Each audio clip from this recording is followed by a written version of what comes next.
when that probably, I think it was Levi Mboni was the MVP, Daniel and Linda was the runner-up. When Levi got on stage, maybe outside of that crowd, maybe less than 5 to 10% of the crowd looked like us. But he became the MVP and he got on stage and said, this is the beginning of Wakanda Nation. He proclaimed that 2018. And I remember sitting there and I'm looking at him like, who is this guy? What is he talking about? This is crazy.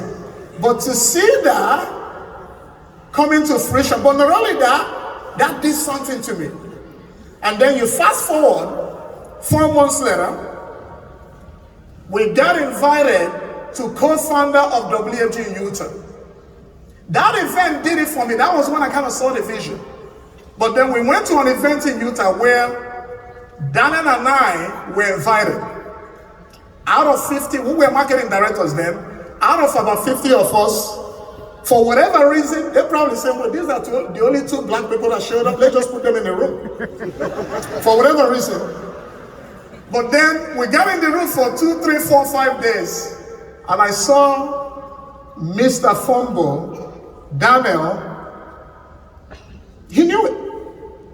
It's like, Paul, a day shall come. There is a problem in the African community. We have an obligation to change it. The GoFundMe is not the way to go.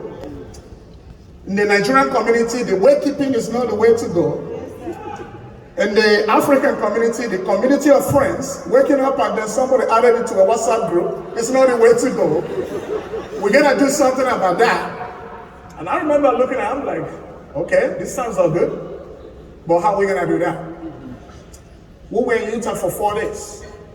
And then you fast forward, a month later, we hit our SMD promotion, and then we went to Atlanta, Georgia. Then it used to be when you become an SMD, they actually fly you to WFG headquarters in Atlanta. So we went there, and then guess what? We were in the same room again, hotel room. That was where the bond and the friendship with Mr. Fumbo formed. Because the truth is, and I can be honest with all of you, I don't even think you guys realize what you have. Because it was at that moment, because in between then I was still, nursing, this WFG thing, I'm not really sure. It was at that moment that I saw what WFG can do. Some of you that heard my story at WFG convention last year, and I still maintain that story, and I still maintain that statement. That statement was the same last year, is the same today, and it will be the same forever. WFG is the only solution for Africans. Nothing else. It's the only solution. Right? Tonight, you guys have seen all the amazing story. Tomorrow, you're gonna see more amazing story. Can you tell me anywhere in this country that you can see examples after example, like what you guys are witnessing and what you will witness tomorrow? Can you just, does your job give you that? No. Your job doesn't give you that. So if in this moment, I hope that you didn't get on the plane. Some of you left your children with granddaddy, grandmommy, left it with family members. You didn't get on the plane just to come to Dallas to check out Dallas. Or your leader, maybe I hope you're not doing it for them. I hope this event, I like to call it action plan. What decision are you going to make here, living here this weekend? Because here's the thing, time flies. There will be tomorrow, and then there will be tomorrow. So there is no point in delaying the decision that you could make today and wait a year later to do it. When people ask me, Paul, what was your biggest regret? My biggest regret was I didn't see the vision soon enough.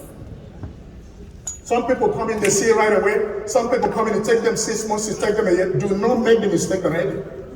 Where it took me a while to really say, wow, this thing can really be big. Now, I want to tell this story. Because also, I'm sure there are some of you in this room, you've joined the business, but for whatever reason, You are trying to offer the services that WFG we offer, but you don't have it. If you know what I mean. You join the business, but you're looking at the business as an opportunity. Let me make money. But you don't want to offer. You don't want to own what we offer. If you know what I'm talking about. You cannot sell a shoe barefoot, guys. What we do is real. I had this lady in our community, living in California. This was about last year. A travel nurse in California. I did everything humanly possible to get her to sit down so that we can speak. But every time we would schedule a meeting, she would schedule a meeting. Every time we would schedule a meeting, Paul, I'm buying this house, I'm a travel nurse, you don't understand. I'm like, no, I do understand. I used to be you. It's just that you're not wanting to understand me. Long story short, about 2 months ago, I reached back at her. We connected. But this time around the conversation, she was quiet on the phone. I used to be a neuro ICU nurse, where we dealt with stroke, anything that has to do with neuro, brain, all of that. She told me, Paul, my husband has been admitted in the hospital. It's been a week. Excuse me. They don't know what's going on. They've done MRI. They've done CT scan. They've done anything that they could do because the doctors are thinking it's a stroke. But everything is negative. The MRI is negative, CT scan is, everything is negative. So I'm like, well, if everything is negative, then what are they thinking it is? She said she doesn't know. I paused on the phone. While we were, this was on a Wednesday, and then she's like, well, I think, why don't we schedule a meeting now so that we can actually take care of this? You know, we've been trying to get a plan for her. 2 days later, literally she's in the hospital and I'm doing Zoom with her. The doctors are coming and doing her around. Hey, Mrs. This is what's going on. I'm like in the middle of that chaos. She's like, oh, we need to do this now. And I'm saying to myself, it took personal tragedy to happen for you to finally take me serious, to understand the seriousness of what I was trying to offer you all along. But it didn't stop there. The worst actually happened. They couldn't find what was happening to the husband. Some of you that are not medical, at that point they decided to put a needle in her brain, on the husband's brain, to extract cerebral spinal fluid, CSF. Because at that point they're like, we don't know what's going on. We're gonna basically try to see what's going on. Lord and behold, the husband was diagnosed with mad cow disease. Some of you that are in the medical field, it's not good. There's no cure for it. If you get that diagnosis, that means go home, be on hospice, and then goodbye. We submitted her the application on Friday. By Monday morning, she got approved. And then she came back, she's like, well, Paul, is it too late to apply for my husband? I'm like, well, I could try. Right? I said, I could try. I know Sal is here. I believe I sent Sal a text message. I'm like, this is the situation. It's like, we need to wait for a diagnosis. When diagnosis came by mad cow disease, obviously we can't do anything. Why am I saying this story? The gravity of what we do not take it for granted. The gravity of what we do. It should not and should never be okay for us to have people in this business. Maybe the wife is in, the wife has gotten a plan, maybe the husband has not, or the children has not. That should never, ever, ever be okay. We cannot, as a community, be okay with the status quo. I just want to encourage all of you in this room. My goal here today is to let all of you know that WFG, for people that look like us, for the minority communities. This is our only way to get to financial freedom. There's no other way. There's no other way. There's no other way. And for communities that look like us, I don't know if maybe someone figured an opportunity to see this. The Harvard Business School did a study 5 years ago that compared the immigrants. They did a study that talked about the immigrants that have immigrated to the US in the last 30 years. They looked at the Europeans, the Caucasian from Europe, they looked at the Africans, they looked at the Indians, and they looked at the Chinese.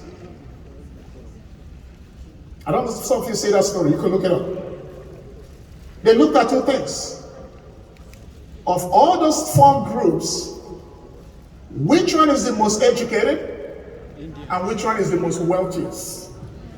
Chinese. Who do you think is the most educated? Africans. Who do you think is the most poorest? Africans. How can that be? How can you be educated but also you're poor? Isn't education supposed to get us to financial freedom? So then, so how come, who do you think is the second most educated? The Chinese or the Indians? Indians. Who do you think is the most wealthiest? Chinese. What is it that the Chinese and the Indians are doing that the Africans are not doing? Mindset. Business? Did I hear business? Well, what are we doing here? Are you doing it or are you wanting to do it? You actually doing it? Okay, let's go do it then. All right, let's go do it.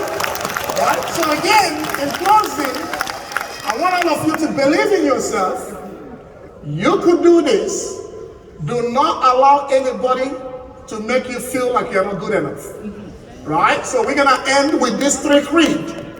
I can. Repeat after me. I can. I must. And I will. I can. I must. And I will. All right. Good night, everyone.